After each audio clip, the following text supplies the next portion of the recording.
Welcome to the NBA Coast to Coast podcast brought to you by thelines.com. Nate and I are recording things separately this morning, so I'm going to go ahead and toss it over to Nate here in a second to get us going with our best bets episode. We also have another episode up with those player props, so make sure to subscribe to that page, continue to follow along all season with us, and make sure to check out those NFL player props, which we have up here for the conference championship weekend. So we're going to get into all of that now. I'm going to toss it over to Nate, and we're going to kick it off with a first best bet here for Friday. Yeah, I'm going to take some points here in the Cleveland at Philly game, and not necessarily the over on the game, but I think both teams to score over 107.5 gets you even money at DraftKings.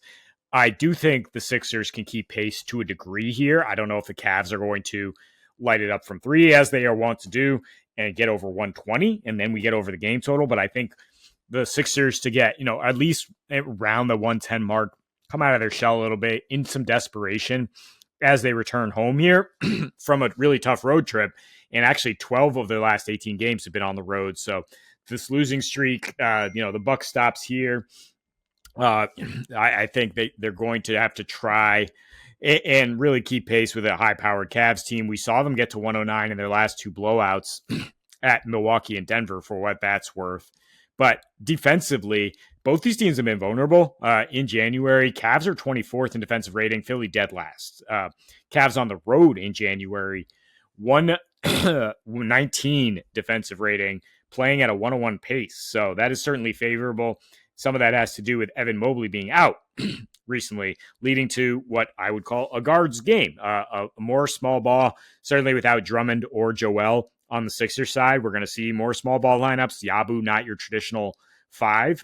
And that means, a lot of Maxey running around. If Jared Allen can stay on the floor, he should be able to post a double-double and dominate down low. So might want to look at Maxey 25 plus and Jared Allen double-double there, or maybe Darius Garland on his props. I like the points and assists for him here with Mobley out. He's been far more effective in that regard, actually among the league leaders in drives per game. But Cavs, coming off a loss here, and their last four losses, 23 in that, 233 points per game in that span.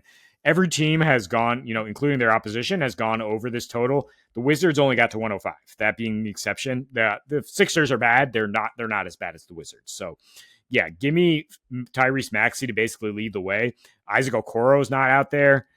Caleb Martin is not out there. There's just a lot of really elite guards here, and there's not a lot of wing stoppers, and there shouldn't be as much rim protection without Mobley. The Cavs' three-point defense has suffered because they don't have those twin towers. They don't have the more versatile twin tower out there in Mobley to get out on the perimeter and then recover. So like the Sixers here, I mean, plus 10 makes sense if you're thinking this way, like that they could get over this number and then the game not necessarily go over. But again, a little bit of a hedge in case the Cavs just go off. My first best bet I'm looking at here is going to be in the NOLA-Memphis game in Memphis. We do have a recent update that Ja is questionable to play now, so we'll see what we want to do with that. But for right now, I think the best bet with Ja questionable is going to be this New Orleans Pelicans team to cover 11.5, 12 points. That's just way too high, essentially, when you look at the way that this team has been playing with at least some of its players, right? So just starting with them, they're not a total, they're not going to be a walk in the park anymore for every single team that's playing them at this point. They were basically the worst team in the league as they didn't have everybody. Now we're getting a lot of guys coming back, right? We've got Yves Bissey back in this game. We've got Trey Murphy, CJ McCollum, DeJounte Murray. We don't have Zion Williamson or Brandon Ingram, but I believe Herb Jones might be back. I'll have to double check on that too. Make sure you're staying on top of these injury reports during the day. But when they've had these guys back, I mean, they had the number 10 offensive rating in January. So it's not like they're completely, like I said, just a team that's going to roll over anymore. They've won 5 of 6, in fact, and they barely failed to beat the Boston Celtics there by 1 point. So this team is looking a lot better. And this Memphis team, as good as it's been, is going to be without Ja most likely. Now, they have been insane at home, especially versus teams that Nate is consistently calling tomato cans at this point because they don't do much. That doesn't even include when they covered other games like LAL, they beat Indy, they covered versus Detroit, Sac, Dallas. Those are all in their last roughly 11 games or so, or about 15 games or so. And they are plus 124 against the spread there, covering by 124 total points over the course of those last 15 to 20 games or so. And that is going to be good for about 15.5 points per game in terms of the spread that they're covering there in those games. That said, they had Ja for most of those games at this point, and I just don't trust them now with the way that they need to score to necessarily cover 12 points. I think Memphis pulls this one out. I do. They're at home. I'm not going to take the upstart Pelicans right now to go ahead and beat them, even with Eve Missy back and possibly Herb Jones. But most importantly, I think that 12 points is just too much for a team in the Pellies who, when they don't have their guys, worst rebounding team in the league, don't limit assists, don't really limit anything in the paint at all, right? Now, when they've got at least enough guys back that we can consider this a shell of itself of this team, they have been much better in the rebounding, up into the top 15 in the last 6 games, and especially the defensive rebound percentage for them has gone up, which is crucial against Memphis, who we know crashes the boards with one of the best offensive rebound percentages in the league and relying on those second chance points. So we're going to take the Pellies to cover 12 here. If Ja gets ruled in, this is going to go down, but if there is no Ja, still take this at like +8, +9.5, depending where you can get it. Yeah, I got to take the points with the Blazers, +5. I know they're on a back-to-back, but like, I just Charlotte, not a team to worry about as a favorite. They have not covered in all 4 games as a favorite this year. I've covered why they were kind of lucky to even get the 2 wins they got before they got absolutely smacked down in Memphis, down 30 at the half, then crawl back to get a push if you got it at +12. But I mean, this is a completely different situation, -5 at home. Portland, a young team, it's not that surprising that they're actually pretty good on back-to-backs. Covered 5 straight and 5-1-1 ATS on the season on back-to-backs, actually 5-0 with a rest disadvantage when the other team is not on a back-to-back, and they're 6-3 ATS against the Eastern Conference. But Charlotte, I mean, no Brandon Miller. That's a problem. They had lost 7 straight before they got kind of lucky against Chicago and Dallas. I say lucky in terms of 3-point variance, especially against Dallas. That was just a huge swing, 33-point difference from the arc. And lucky to beat Chicago when you give up 40 to Vooch, 62 paint points. And that's been the issue, is the paint points. Mark Williams is a fantastic offensive player. He apparently has really hurt their interior defense. They're now giving up 57 paint points since he entered, the full-time role without Nick Richards there to share time. And they were, at least an average team guarding the paint before that. So Portland been much more aggressive attacking lately with Avdia and Jeremy Grant playing side by side, with Scoot getting a little more confident. I think if Simons is out, you can look at some Scoot Henderson props here as he comes back to Charlotte, where he played his G League days, I believe. No Brandon Miller. Yeah, lost 7 straight. Like I said, LaMelo might not play. They've lost 10 of 11 without LaMelo. Miles Bridges might not play. So you got to see who's going to go here.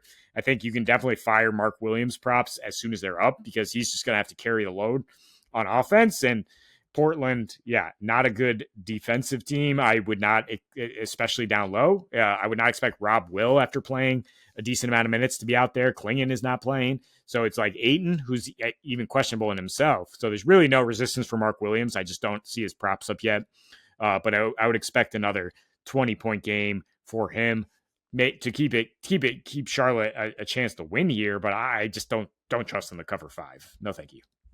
Last pick of the best bets. Let's go back to the Cavs and the 76ers here and take a little SGP. Since we've only got 3 games, we got 4 picks for you. We got Maxey 25+, Garland 20+, and the Cleveland money line there. That gets you +135 on your money on DK. So for Maxey, it's really simple. I mean, this is going to be a dude who I see playing in ISO a bunch. I'm not sure if the Cavs are really going to necessarily feel the need to double him on the ball, right? They do give up a little bit more to the spot-up shooter, so it would indicate that they want to have Maxey sort of force the ball out of his hands. We do know that Cleveland plays a bit of a pressure defense, which allows shooters to get theirs. So I don't mind the assist for Maxey either, but I don't think this team is going to expend the energy to be doubling down on him when they don't have a guy like Evan Mobley available. That's huge for them, right? And if you saw them in the last game, they really didn't double down on guys like Jalen Green or Fred VanVleet. Honestly, even Amin Thompson was someone they probably should have doubled down on, and he did all his work one-on-one. So I think Maxey's going to have the ability to play in the ISO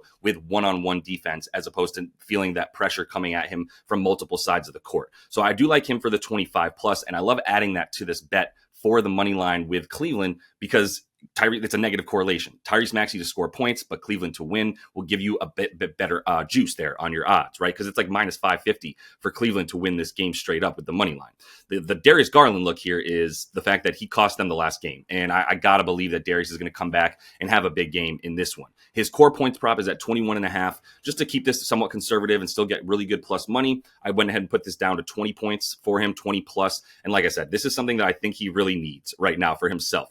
If you just look at the raw numbers, he's gone over, he's gotten 20 plus points in about 68% of the games this season, 64% of games this season. He's scored 20 plus points. Even with Donovan Mitchell out there, he's still averaging about 20.5 points per game. Obviously fewer than when Donnie's out, but still good enough here for a Philly defense that, I mean, look, they're not going to be able to do much anywhere. They have no Drummond in this game. We're going to see Yabusele at center. Obviously, we have no Joel Embiid. It's just an undersized team that's going to be playing some Adem Bona in this game. Probably too much Adem Bona in this game is going to be a big reason why I wouldn't ever take the 76ers to be able to cover against a pissed off Cleveland team after their last loss at Houston, right? Now you come back here, you play at Philly, much closer to home. You've got a big game tomorrow. I think they come out early. Guys like Darius Garland are going to come out and handle things early in this one and then try to take some more of that fourth quarter off because they have a pretty big game tomorrow in that rematch with the Oklahoma City Thunder. So I know they're going to be at least somewhat looking to that game, but first got to take care of business after a bad loss